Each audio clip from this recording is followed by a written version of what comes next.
Hey friends, Dave here with Transfer Express, and today we are talking about post-pressing and getting texture in your DTF prints. Now, if you are using direct-to-film heat transfers, you know that they are a game changer for printing on almost any type of fabric. But we've seen and heard a lot of conversation online and in print shops about if a post-press is needed and how you could even texture your DTF prints, of course depending on the fabric type that you're printing on. Now I do want to mention our UltraColor Max direct-to-film transfers do not need a second press. With a simple one-step hot peel application, you could save a lot of time and print with confidence, which leads to your success as an apparel decorator. Now, cold peel DTF transfers out there in the market, in most cases, do require a post press to seal the transfer to the fabric and also matte down some of the shine that you get with those cold peel carriers. But with that added step, you could add texture or change the finish even if you have a hot peel transfer. All it's going to take is just one more step. So in this video, we're going to show you how post-pressing your DTF transfers could maybe add some unique textures and finishes to your designs, and we're going to figure out which cover sheet option provides the best finished product on your direct-to-film prints. So are you ready? Let's get right to it.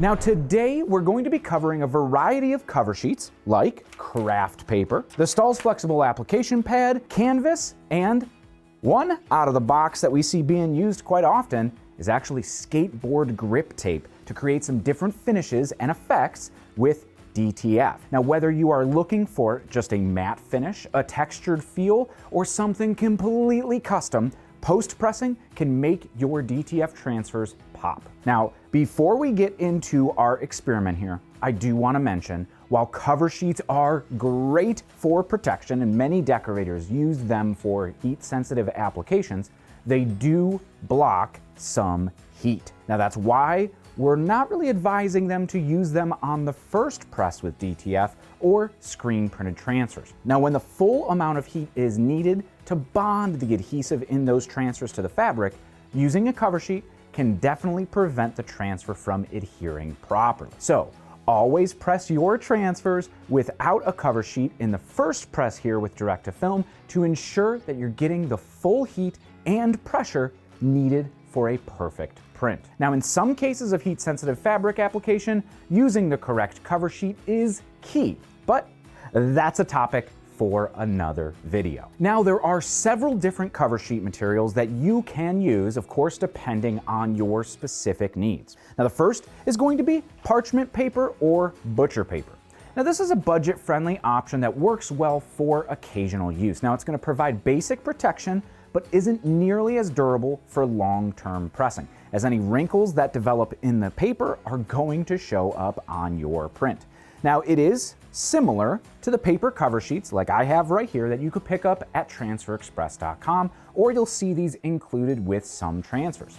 Now this is going to block the least amount of heat and is primarily used to reduce any static from the upper platen here that may try to peel, say, a cold peel transfer early right when the press pops open. Now the best part of these parchment paper sheets is if they get dirty or damaged, they're easy and quick to replace without pretty much any cost. Now next up is craft paper. Now a step up from parchment, craft paper offers a little bit less heat resistance and is for the most part good for frequent use. However, if it does start to break down, it is cheap to replace. Now it's often used in applications to get a nice clean matte finish, or at least so we've been told, right?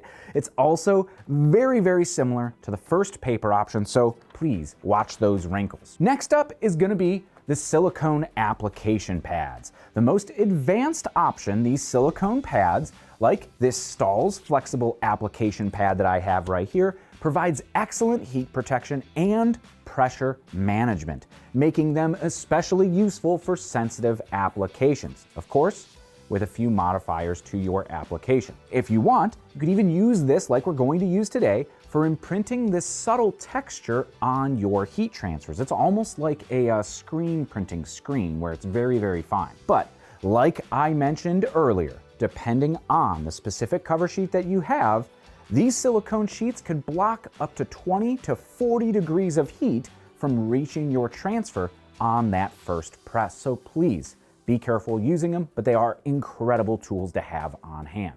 Now, of course, another one that we're going to look at here today is t-shirt swatches. So just a cutout of old t-shirt fabric, any fabric, or canvas like we have right here.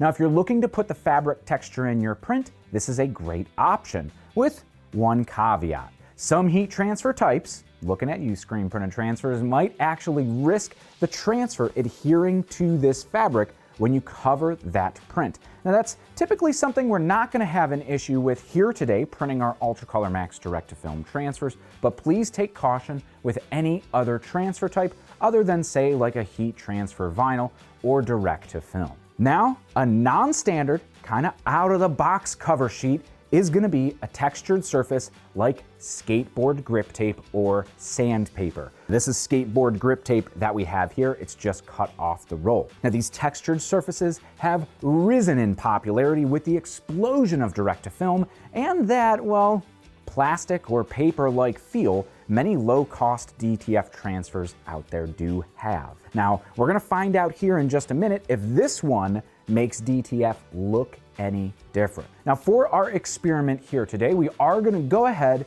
and print every single one of our direct-to-film prints the exact application instructions that you'll find here from Transfer Express. That's 290 degrees, a 12 to 15 second application at medium pressure with a hot peel. Now, what we'll do then is we're going to use the texture and texture half of the print with a smaller platen. So we're not double pressing the bare transfer that we did with that first application. Now, to exaggerate our texture, we're actually just gonna take some paper and put it here on our lower platen. Now, this is going to provide a little bit slightly firmer surface for our texture instead of just the foam here on the lower platen. And so that you can maybe see any of these textures a little bit better on camera. But all right, you ready? Let's head on back to the heat press and get started with our cover sheet. So for craft paper, here we go.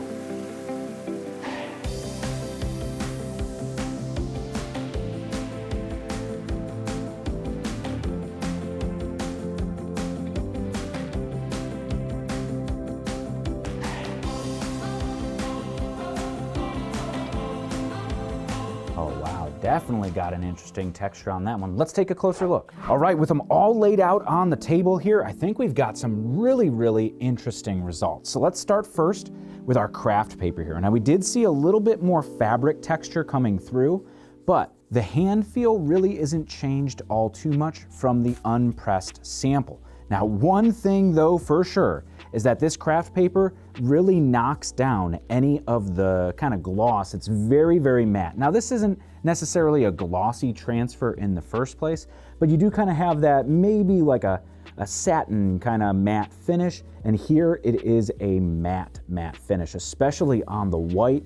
It is nice and opaque still, but a nice full coverage and a nice matte feel. Looks like an absolutely stellar print. On our control that we have on all of them should be the same because it was just single pressed and then no cover sheet, which you can still see the texture of the fabric in this print here by the EST. However, it is definitely a little bit more pronounced with that second hit. So that's one thing to keep in mind. Seems like a winner here for matte and just getting a little bit more fabric texture with that quick hit. But it is so subtle, the difference between just paper and the typical UltraColor Max print. Let's move on over to the canvas. And this one here really surprised me. Where we do see the fabric texture here, that fabric texture is completely replaced by the canvas texture. You can see it's just spun a little bit differently, and it's definitely picking up the texture that we have here. But it is matting down any shine on the transfer. But just looking at the reflection in our studio light,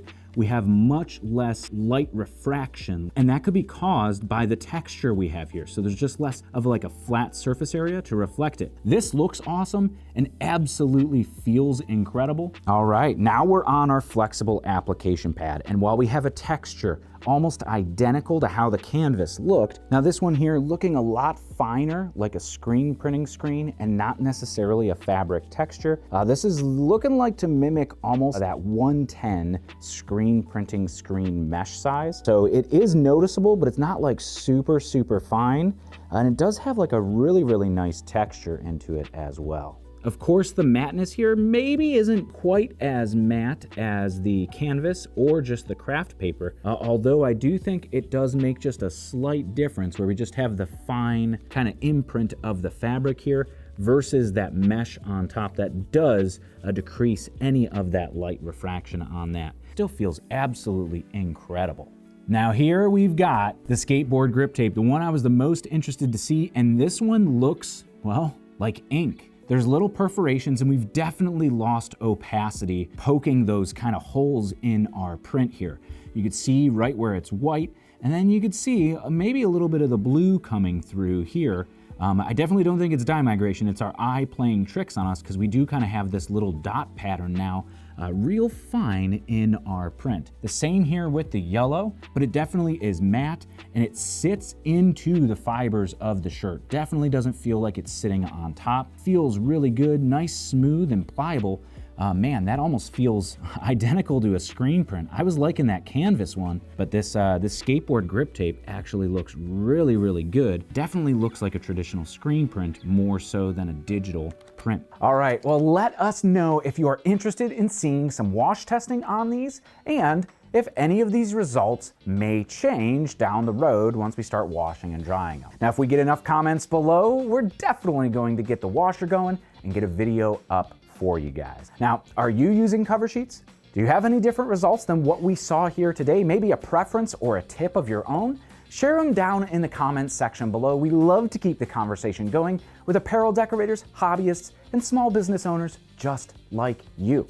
But thanks for watching. Be sure to hit that like button and subscribe right here to the Transfer Express page for more heat printing tips, tricks, small business education, and profit-packed advice, just like the video that we did right here. And they're coming out every single week. But until next time, I'm Dave. Happy pressing.